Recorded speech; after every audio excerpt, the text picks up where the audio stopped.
Ok, hermano, buenas tardes. Damos gracias a Dios, una vez más estamos reunidos aquí para escuchar la palabra de Dios y sobre todo para recordarnos a nosotros mismos que el Señor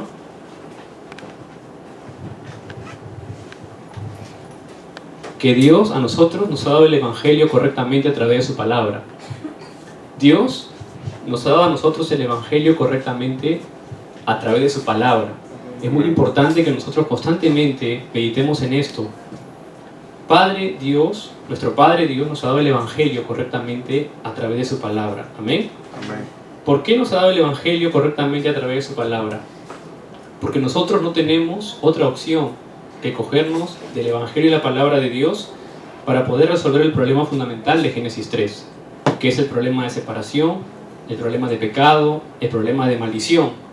Entonces, si nosotros no tenemos otro remedio que cogernos a la palabra de Dios, que nos da el Evangelio correctamente, no vamos a poder nosotros disfrutar de lo que ya Dios ha preparado en nuestra vida. Y el mejor ejemplo de esto es lo que Pablo pudo ver en el campo donde él entró a evangelizar. Hay muchos estudios acerca de Pablo, muchísimos. Ustedes pueden buscar muchos pastores, muchos teólogos han hablado y siguen hablando de Pablo constantemente. Y probablemente sean buenas lecturas muy centradas en la teología, en la historia de la iglesia, en la historia del mundo, en la historia de lo que Pablo pudo vivir en su época. Y lo que yo quiero expresarles hoy a través de la palabra fue ese problema y esa respuesta que Pablo pudo ver en su época, que se repite aún hoy en nuestra época. Que el problema que Pablo vio en la época durante el libro de los Hechos es el mismo problema que se ve hoy en nuestras naciones hispanohablantes y en el mundo entero. Hoy cuando hacíamos la adoración, hay una parte de la adoración en que nosotros adorábamos al Señor diciendo: Señor, perdona a mi ciudad, ¿no? Señor, da paz a mi ciudad. No sé, en la ciudad de ustedes, me imagino que debe haber cuánto exorcismo hay, cuánta adivinación hay, cuánto chamanismo hay, ¿no? Y sobre todo cuánta cultura idólatra hay en nuestras ciudades, en nuestras naciones, en este caso.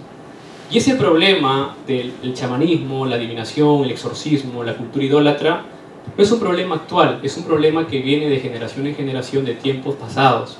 Aparece en Génesis 3, se establece en Génesis 6, crece y se expande en Génesis capítulo 11, y constantemente vemos a lo largo de la historia que la cultura de idolatría, el chamanismo, el exorcismo, la religión, constantemente ataca la vida del ser humano, constantemente ataca al pueblo de Israel, constantemente el pueblo de Israel cae cautivo, cae en dioses paganos, cae en idolatría, se recupera el pacto, y así sucesivamente. Es un tira y jala con el poder de la oscuridad, ¿no? El poder de la oscuridad se establece, destruye a Israel por completo, lo lleva a la cautividad, a la esclavitud.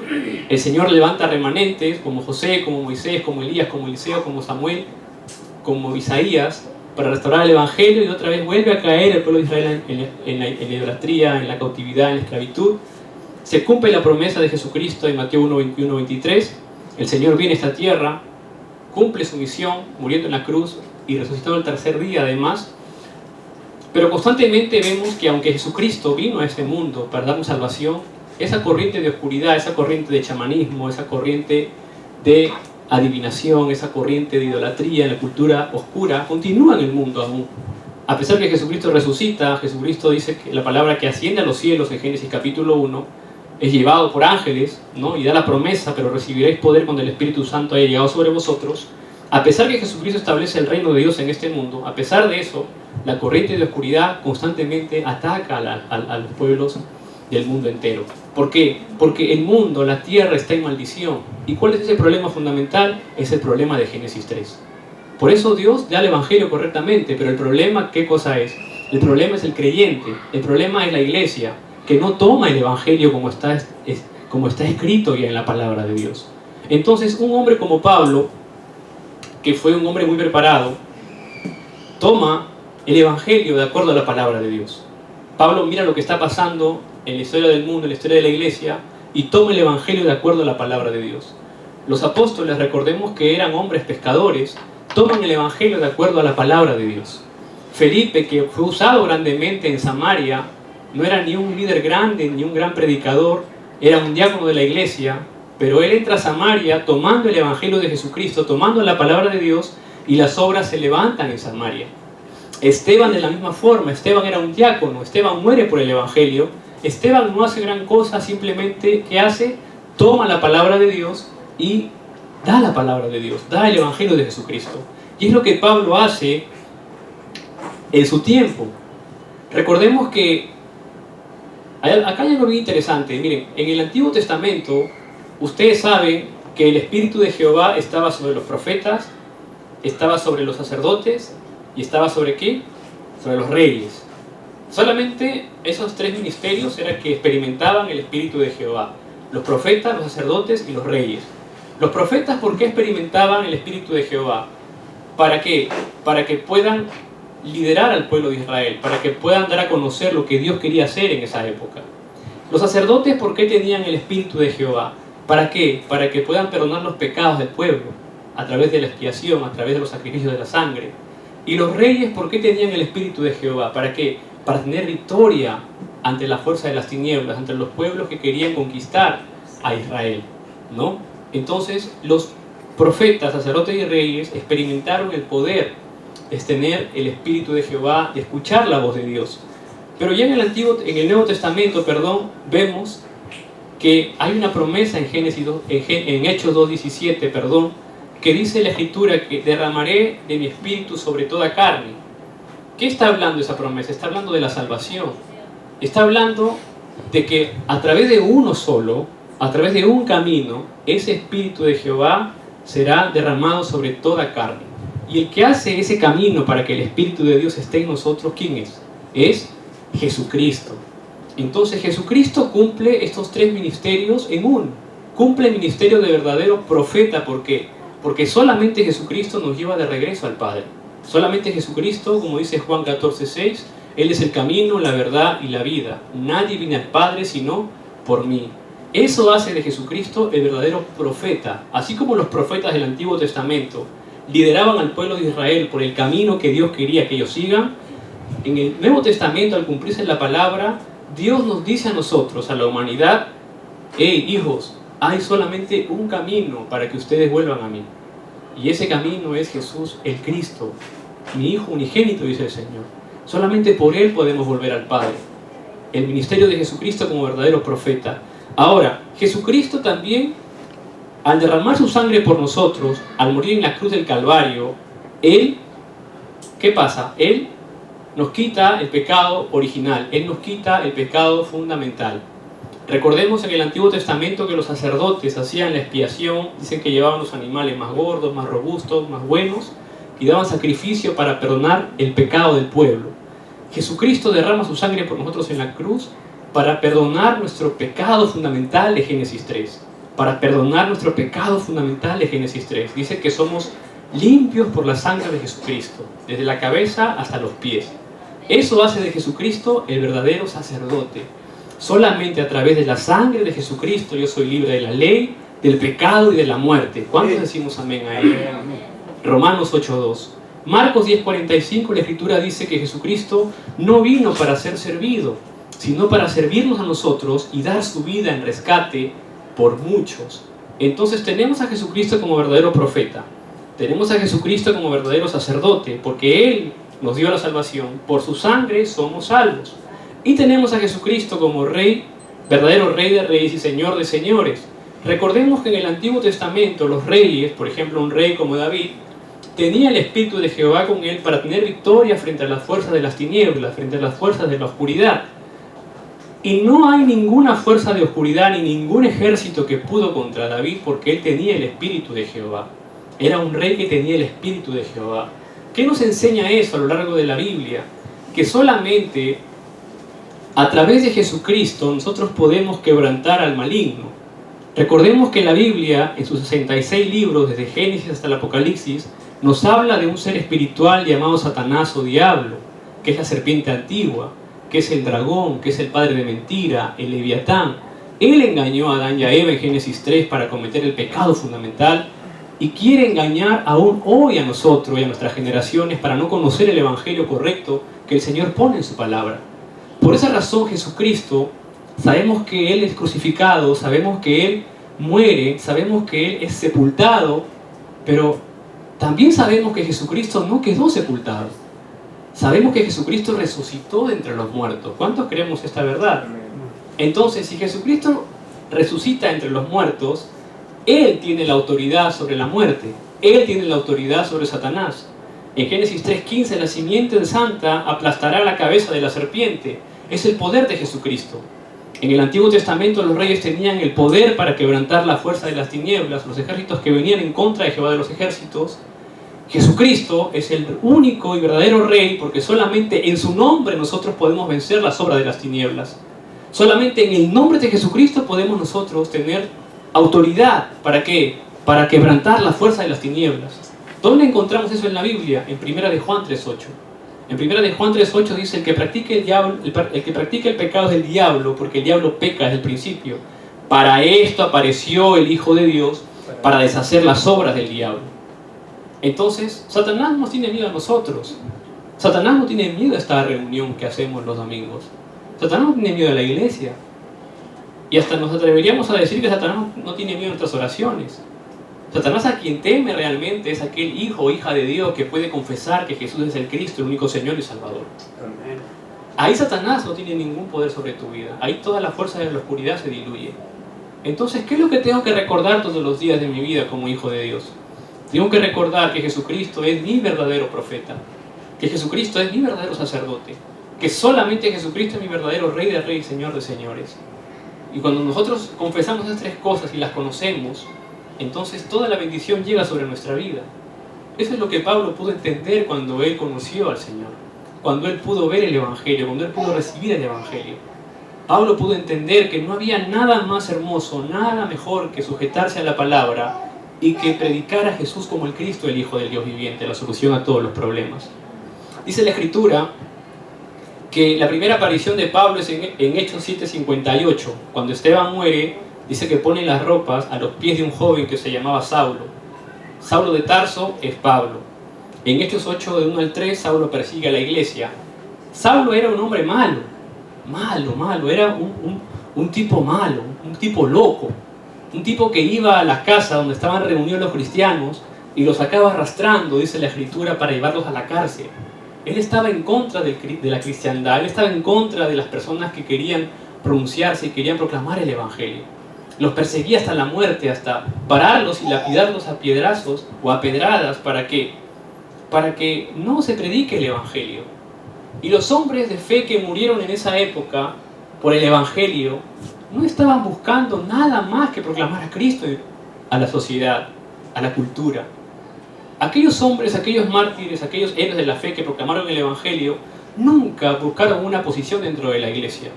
Nunca buscaron hacerse millonarios dentro de la iglesia. Nunca buscaron ser famosos dentro de la iglesia. Nunca buscaron dentro de la iglesia situaciones o oportunismos para salir adelante. Al contrario, decidieron dar su vida por el Evangelio. Decidieron entrar y proclamar a Cristo a través de su vida, a través de su especialidad. Y cuando Pablo vio eso, dice la Escritura que en Hechos capítulo 9, cuando Pablo o Saulo pide permiso a los sacerdotes para ir a Damasco, en camino a Damasco dice que se le presenta el Señor y lo llama. Le dice en el versículo número 6, en el versículo 5, dice: Él dijo: ¿quién eres, Señor? Y le dijo: yo soy Jesús, a quien tú persigues. Dura cosa te es dar cosas contra el aguijón. Él, temblando y temeroso, dijo: Señor, ¿qué quieres que yo haga? Y el Señor le dijo: levántate y entra en la ciudad y se te dirá lo que debes hacer. Como hijos de Dios muchas veces queremos hacer muchas cosas por el Evangelio, pero hay que orar porque a veces no es lo que nosotros queremos hacer, sino lo que el Señor quiere que nosotros hagamos. Pablo le pregunta en el versículo 6, ¿no? Le dice: Señor, ¿qué quieres que yo haga? Y el Señor le dice: mira, tú solamente levántate y entra ahí donde estás, y ahí se te va a decir lo que tienes que hacer. No hagas nada más. Así que el Señor nos dice hoy a nosotros en nuestra vida, en esa circunstancia en la que tú estás, en ese momento en el que tú estás, solamente espera que el Señor te dará la respuesta. Espera que el Señor llegará con su mano poderosa para hacerte ver el futuro, para hacerte experimentar su poder dentro de Cristo Jesús, porque eres un hijo o una hija de Dios.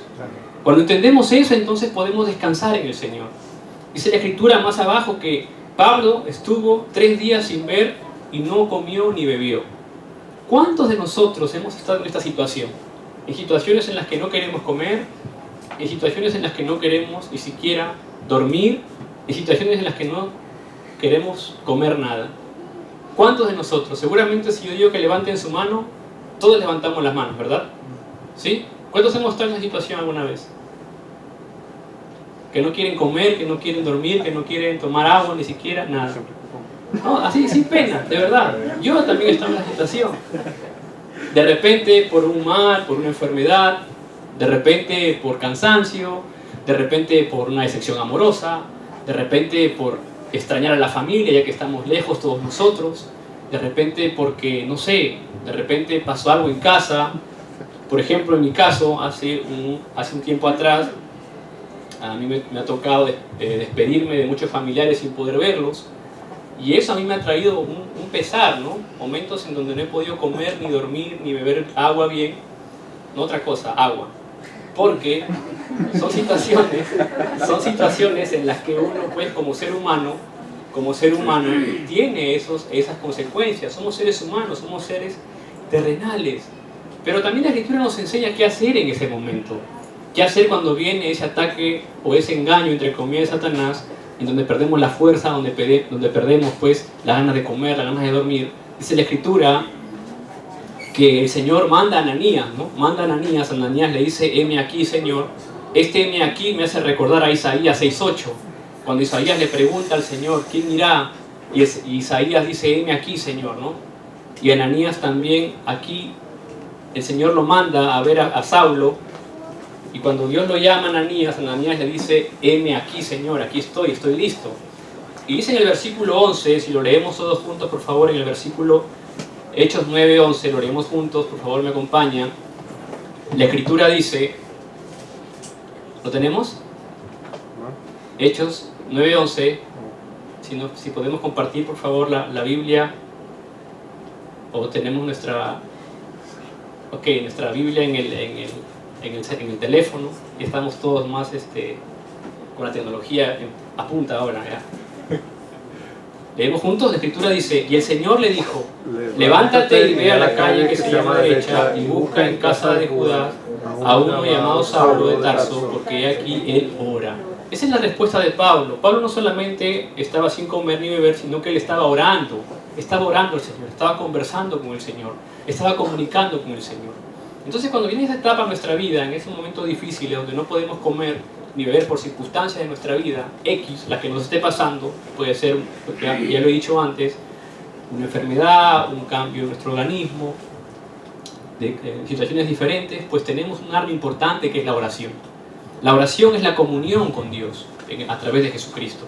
La oración es cuando conversamos con Dios, y en esa conversación nuestro corazón se va a abrir, nuestra mente se va a abrir y nuestro espíritu va a empezar a tener paz. Hay cosas terrenales que nosotros no podemos resolver como seres humanos, pero recordemos lo que le pasó al criado con Eliseo. El criado no podía ver lo que Eliseo estaba mirando cuando él estaba rodeado.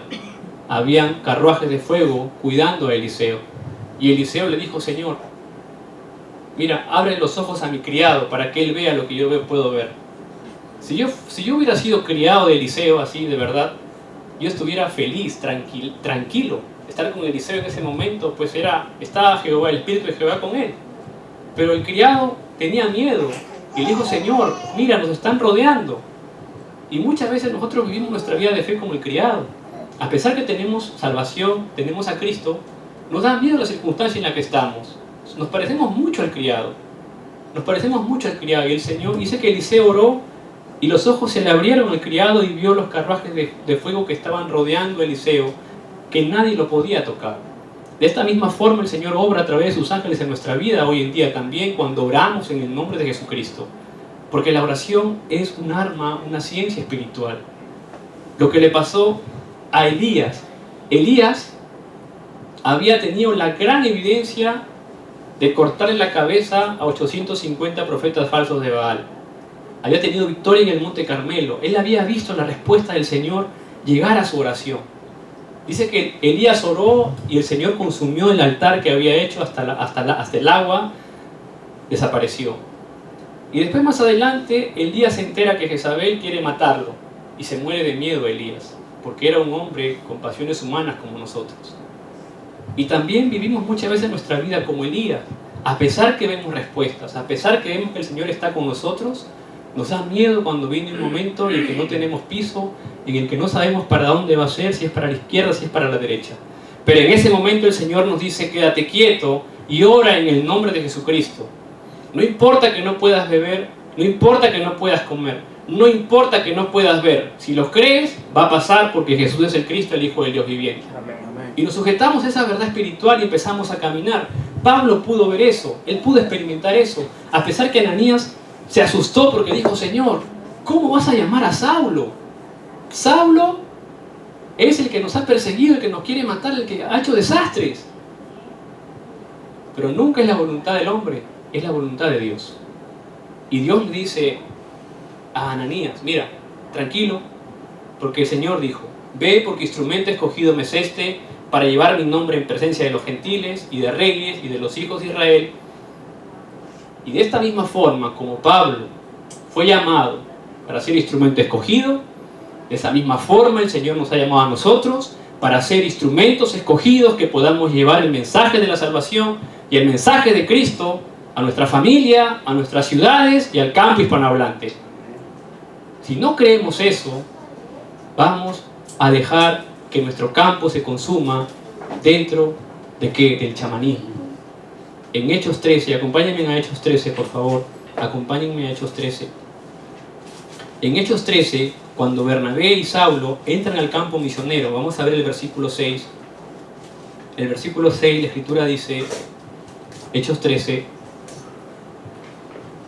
en Hechos 13, ¿lo tenemos, por favor?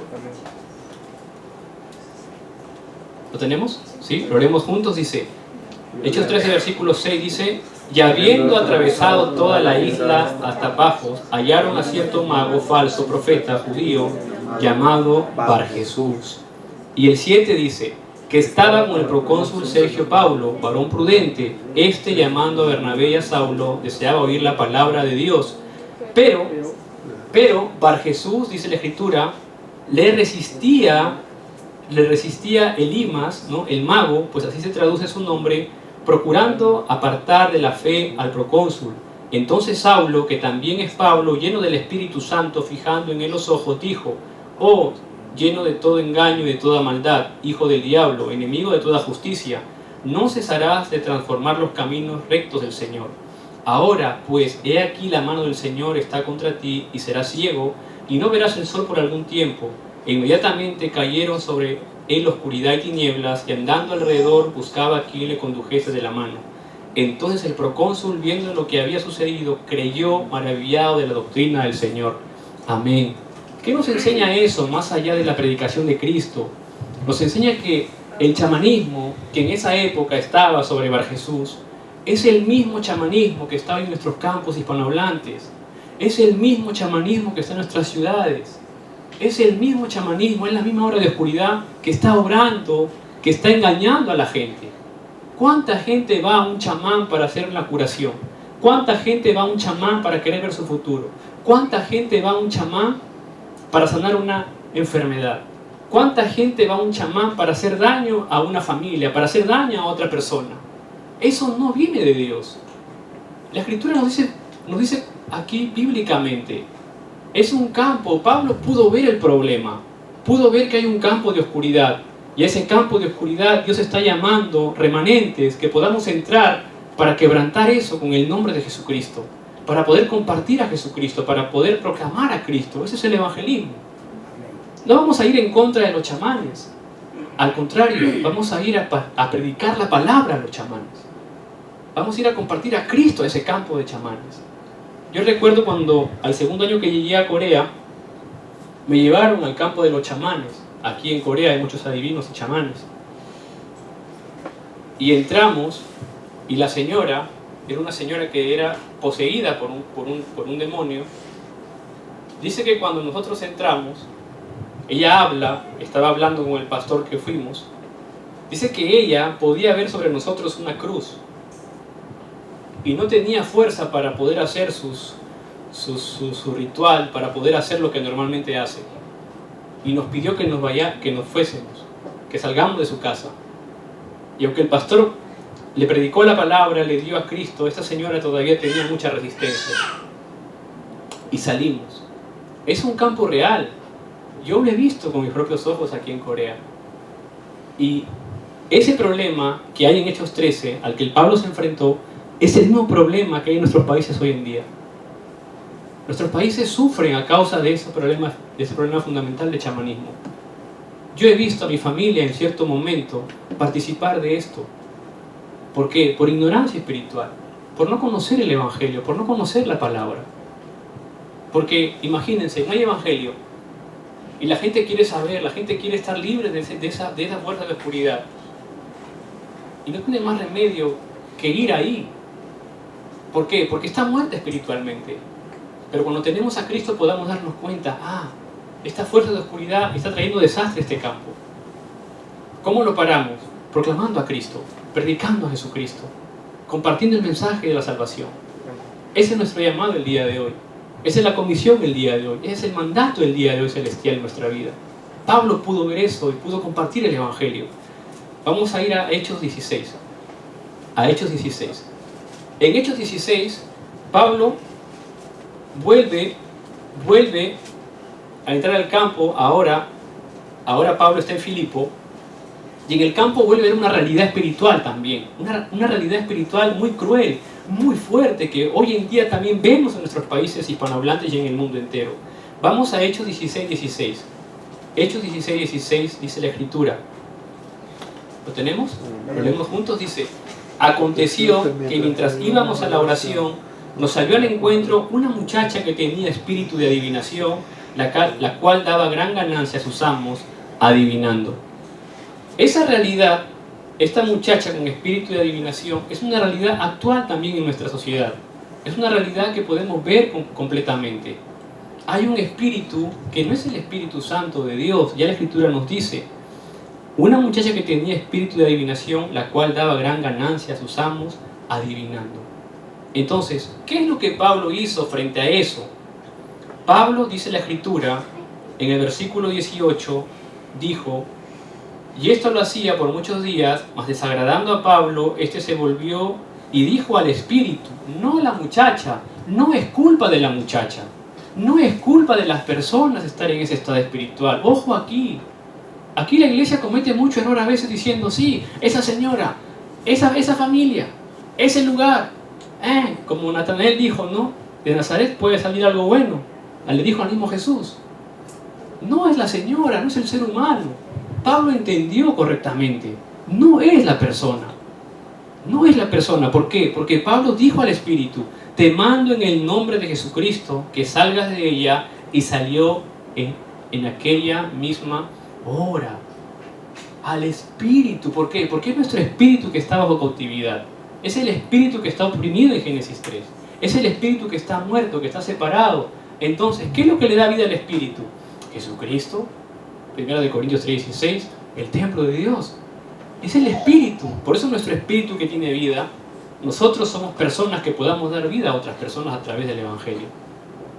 Si entramos en este detalle nosotros y vemos lo que Pablo pudo ver, nuestra vida será de gran bendición. No hay mayor bendición que estar en el campo proclamando el Evangelio, que hablar de Cristo a nuestros amigos, a nuestros familiares, cuando tengamos la oportunidad. ¿Por qué? Porque Pablo entendió que lo único que podía fortalecerlo espiritualmente dentro del problema es el Evangelio, es Cristo Jesús. En Hechos 16:24 dice el Señor, o dice la Escritura, a Pablo lo encarcelan por haber sacado el espíritu inmundo de adivinación de la chica, lo encarcelan, dice que además lo castigan. En el 23 dice, después de haberlo azotado mucho, los echaron en la cárcel,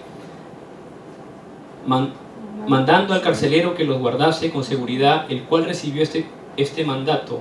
Los metió en el calabozo de más adentro y les aseguró los pies en el cepo, ¿no? Les aseguró los pies en el tobillo, con cadenas. Y a pesar de esa circunstancia de Pablo y de Silas, que estaban en el campo, estaban encarcelados, ¿qué harías tú en esa circunstancia? Seguramente nosotros nos ponemos a llorar. Quiero a mi papá, quiero a mi mamá, abuelito. Seguramente nos ponemos mal. ¿Cuántos de nosotros aquí en Corea, y esto lo digo siempre, nos hemos enfermado fuertemente en Corea? Y hemos estado tendidos en la cama, ahí, mirando a la pared y preguntándonos, ¿no? ¿Dónde está mi familia? Mamá, una sopa de pollo, por favor. Esa sopa de pollo nunca llegó, hasta el día de hoy, ¿no? ¿Cuántos de nosotros nos hemos bajoneado por alguna circunstancia? Y ahora que viene el invierno, ahora que viene Navidad, que viene Año Nuevo, un cumpleaños, ¿no? Un cumpleaños que pasamos trabajando, estudiando, amaneciéndonos. Nos bajoneamos muchas veces. O también cuando escuchamos alguna noticia desfavorable de nuestros países, ¿no? Yo no sé, pero cuando suena mi teléfono a las 3 de la mañana en Corea y veo que es internacional, lo primero que me pasa es preocuparme. Me muevo, son las 3 de la mañana y me están llamando de Perú. Lo primero que viene es eso que se ha grabado mal, ¿no? Algo pasó. Porque no es normal que te llamen a esa hora. Esperan que amanezca más o menos, ¿no? Pero a pesar de eso, Pablo, aunque estaba azotado, imagínense ser azotado, estar ahí, Pablo glorificó a Dios. Dice la escritura en el versículo 25, dice, pero a medianoche, orando Pablo y Silas, cantaban himnos a Dios y los presos lo oían. A pesar del problema que tenía, a pesar de estar adentro en una celda oscura, amarrados, ellos glorificaron a Dios. Entonces, ¿cuál es la mayor respuesta del ser humano? Cuando en medio de nuestros problemas podemos tener esa fuerza espiritual para glorificar a Dios. Cuando podemos decirle, Señor, esta es mi situación, pero yo sigo creyendo en el poder del Evangelio. Señor, esta es mi situación, pero yo creo que Jesús es el Cristo, el Hijo del Dios viviente. Señor, esta es mi situación, yo soy tu Hijo. Señor, esta es mi situación, pero aún en eso te doy la gloria, la honra, la magnificencia y el honor. En ese momento van a empezar a haber respuestas en nuestra vida inimaginables, respuestas que nunca esperamos, respuestas que nuestro estándar humano no puede calcular, situaciones que nuestro estándar humano no puede crear. Esa es la obra del Espíritu Santo, esa es la guía del Espíritu Santo. En ese momento vamos a poder ver que Dios es un Dios vivo, que la palabra de Dios es viva y eficaz, que se cumple en nuestra vida. En ese momento vamos a poder decir, de verdad soy un hijo de Dios. Pero no esperemos que pase, sino desde el principio. De verdad, experimentemos esto. Esto es lo más grandioso que un hombre puede experimentar. Al momento de la circunstancia adversa, poder proclamar y decirle, Señor, a ti te adoro, a ti te honro con mi vida, porque soy un hijo, porque tengo a Cristo. Y eso es lo que Pablo vio. Aquí está Sayuri que nos acompaña. Yo conozco a Sayuri desde que ella llegó casi unos meses a Corea después. Y durante todo este tiempo hemos compartido la palabra en su universidad. Hoy está de cumpleaños además. Y han habido momentos difíciles, como todos los estudiantes pasamos. Pero cada semana, compartiendo con ella y con Patti y con Valeria y con las chicas que están en su universidad, una vez a la semana nos juntamos para adorar a Dios, para compartir la palabra de Dios, para proclamar a Cristo. Y han habido momentos difíciles, como todos los tenemos, momentos bonitos también, como todos los tenemos. Aunque ahora son más los momentos bonitos que los momentos malos. Pero dentro de todo ese proceso, al glorificar a Dios, ella está obteniendo una respuesta muy bonita en su vida. Está acabando una etapa muy bonita en su vida, que es graduarse de su carrera, después de 4 años de estudio. Así que en febrero tenemos una graduación, así que hay que alistarnos para ir a saludarla. Pero todo eso es posible cuando podemos nosotros también, paralelamente a nuestros estudios, a nuestro trabajo, damos el tiempo para glorificar a Dios, damos el tiempo para coger su palabra, damos el tiempo para orar. No es un tiempo que nos resta, es un tiempo que nos suma, es un tiempo que nos retribuye fuerza espiritual para seguir haciendo el plan y la voluntad de Dios a través del Evangelio de Jesucristo. Eso es lo que Pablo entendió, por eso hubo un terremoto y dice que las puertas se abrieron, las cadenas se desataron y Pablo no se movió de la cárcel, porque Pablo entendió, estoy aquí por el carcelero, estoy en este lugar para darle el Evangelio al carcelero. Seguramente si la cárcel se abre salimos pero, ¿no? Como salimos pero disparados y no nos agarra ni el coyote, salimos como, ¿no? Como Espiri González, corremos, nosotros nos vamos. Pero Pablo entendió, no se muevan, dijo. Él entendió que estaba ahí por el carcelero. Tenía que darle el evangelio al carcelero. Y hoy la palabra nos dice, dale el evangelio a tu carcelero. Dale el evangelio a tu carcelero, el que sea. ¿Quién es tu carcelero? El que sea, ¿no? De manera figurada. Compañeros de escuela, compañeros de trabajo, amigos, familia. Dale el evangelio a ellos. ¿Por qué? Porque pudieron confesar en Hechos 16:31. Ellos dijeron, cree en el Señor Jesucristo y serás salvo tú y tu casa. Pablo pudo ver correctamente el problema, pudo ver correctamente la respuesta. El problema del chamanismo, de la adivinación, es un problema actual también en nuestra Latinoamérica, en los hispanohablantes. Hay chamanismo, hay adivinación, hay exorcismo. Y lo más grave aún viene en Hechos 19, que esto es lo que tiene oprimida nuestra cultura hispanohablante. Vamos a Hechos 19, por favor. En Hechos 19, dice la Escritura, en Hechos 19, versículo 10, perdón, en Hechos 19, versículo 13, dice la Escritura, versículo 13, ¿lo tenemos todos, por favor? Hechos 19, 13, la Escritura dice, lo leemos juntos, dice, pero algunos de los judíos, exorcistas ambulantes, intentaron invocar el nombre del Señor Jesús sobre los que tenían espíritus malos, diciendo, os conjuro por Jesús al que predica Pablo. Exorcistas ambulantes. La cultura del exorcismo es una cultura real en este tiempo, que intentan imitar y todavía toman la palabra de Dios muchas veces. Dicen por el Dios omnipotente, pero hacen exorcismo. Es un espíritu malo, es una obra de oscuridad, es un campo de desastre. Eso trae mayor opresión a nuestra sociedad en el campo espiritual. Y mirando más abajo, lo que Pablo experimentó en esta época es lo que nosotros experimentamos también y está enraizado, arraigado en nuestra sociedad hispanohablante cuando vemos nosotros el versículo número 24. Vamos al versículo número 24, dice, ¿lo tenemos? Lo leemos juntos, dice, porque un platero llamado Demetrio, que hacía de plata templecillos de Diana, daba no poca ganancia a los artífices. Los templecillos de plata son como se hace de metal, ¿no? De metal, son como los escuditos de alguna virgen, ¿no? En este caso era de Diana, son como amuletitos, ¿no?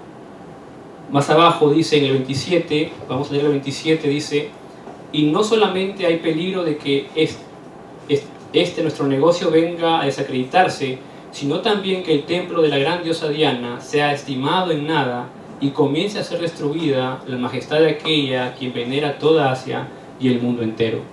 ¿Qué nos dice la Escritura el día de hoy?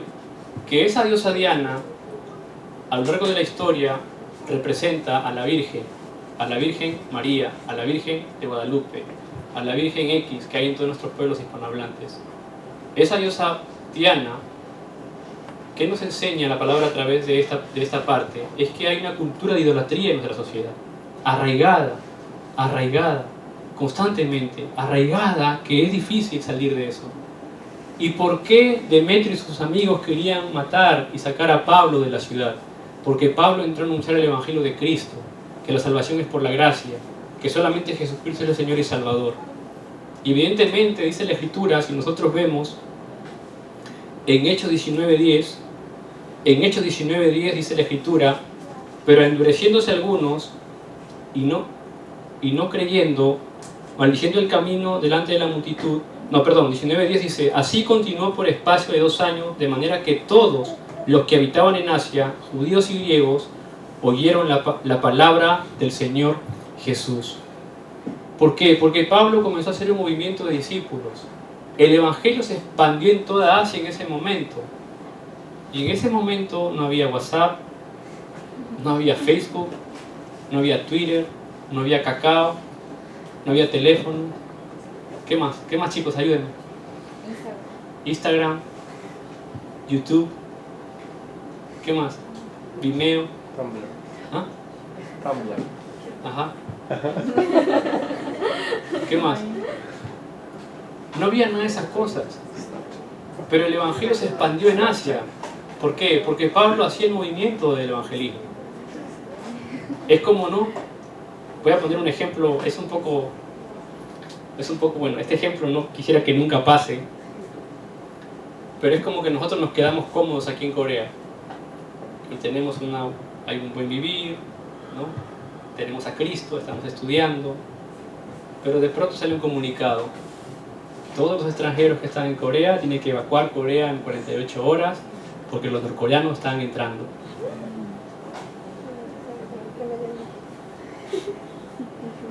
Entonces, nos toca irnos a nuestros países, nos toca despedirnos, nos toca decir, bueno, hasta pronto. Pero si vemos con el Evangelio, si nos quedamos cómodos en Corea y no proclamamos a Cristo, y si Corea no proclama a Cristo y no hace la misión mundial, al Señor no le va a quedar otra cosa que sacarlos, a la buena o a la mala, a predicar el Evangelio. Y nos tendremos que ir nosotros a nuestros países, pero no nos iremos solos, nos iremos con Dios. ¿Para qué? Para que Cristo pueda ser proclamado en nuestras naciones.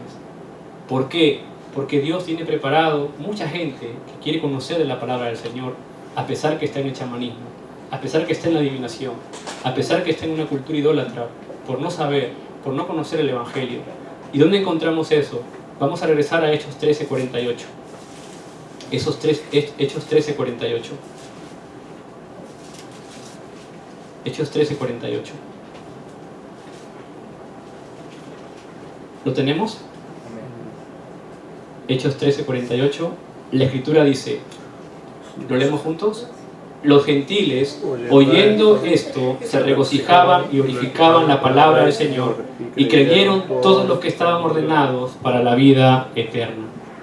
Hay un grupo, una multitud de jóvenes como nosotros, de personas como nosotros, que han visto la adivinación, que han visto el chamanismo, que han visto la idolatría, que hemos vivido dentro de esos muchos años, pero que hoy sentimos gozo al escuchar el Evangelio, que hoy sentimos gozo al saber que tenemos un solo Señor, un solo camino que es Jesucristo. Y así como nosotros estuvimos ordenados para la vida eterna, hay una generación, hay gente que está ordenada para la vida eterna, hay gente que está ordenada para escuchar el mensaje de Cristo. Y aquí hay personas que todos nosotros somos un camino, un puente, una conexión para que el Evangelio se expanda en todos los países hispanohablantes. Especialmente, ahora nos representan más países latinoamericanos, en toda Latinoamérica y Europa.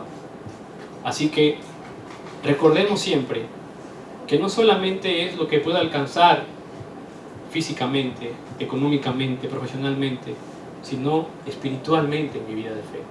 Espiritualmente, si constantemente yo tengo seguridad de que Jesucristo es mi verdadero profeta, mi verdadero rey, mi verdadero sacerdote, todas las bendiciones constantemente llegarán a mi vida, a tu vida, porque eres un hijo de Dios y los hijos de Dios no pueden fracasar. Dios abre puertas cuando nos rendimos realmente y nos paramos delante de Él. Un día yo estaba pasando un momento bastante difícil conmigo mismo, porque siempre uno busca superarse, siempre uno busca crecer. Y había quedado como que me sentía que no avanzaba, como que estaba ahí, ¿no? Como que había llegado al límite. Y a veces es bonito tener una esposa o alguien que te pueda decir las cosas verdaderamente como son. Y mi esposa me vio a mí así, en esa circunstancia. Y me vio por algunos días y no me dijo nada. Y después un día me mandó un mensaje y me dijo, esa carga que tú tienes, suéltala, párate delante de Dios. Mira la respuesta, mira el problema y la respuesta que Pablo recibió. Y lo que Pablo hizo fue deshacerse de todo por un momento para ganar a Cristo. Y cuando él estaba listo con Cristo, el Señor pudo empujarlo, llevarlo y guiarlo para la evangelización del mundo.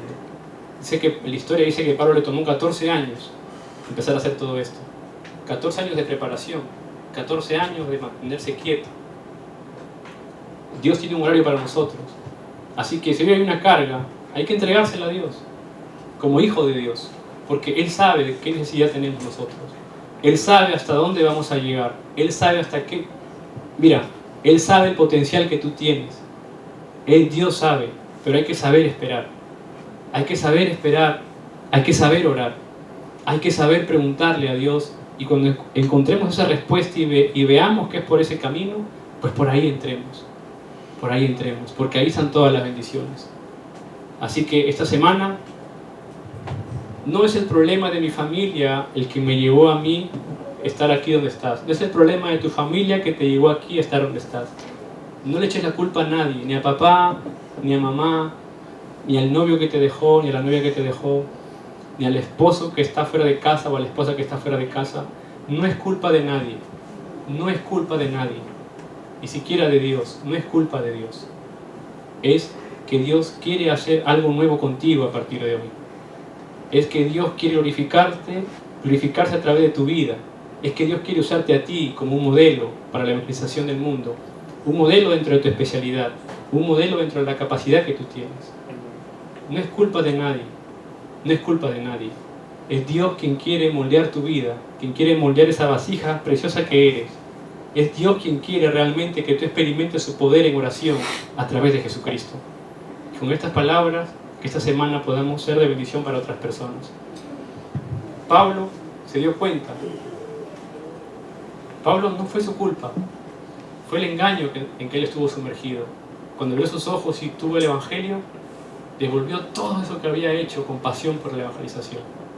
Así que todas esas cosas malas que llegan a nuestra vida, nosotros podamos transformarlas, ser personas que transformemos las cosas, que entre basura y que nosotros podamos sacar diamante por el Evangelio. Que escuchemos todo lo malo y que podamos sacar todo lo bueno. Que hay cosas que nos amaquean, pues nosotros podamos dar un abrazo. Que salgan palabras de coraje, palabras de aguante de nuestra boca. Que salgan palabras que den gracia a otras personas. Y así vamos a seguir experimentando el cambio de Dios en nuestra vida. Amén.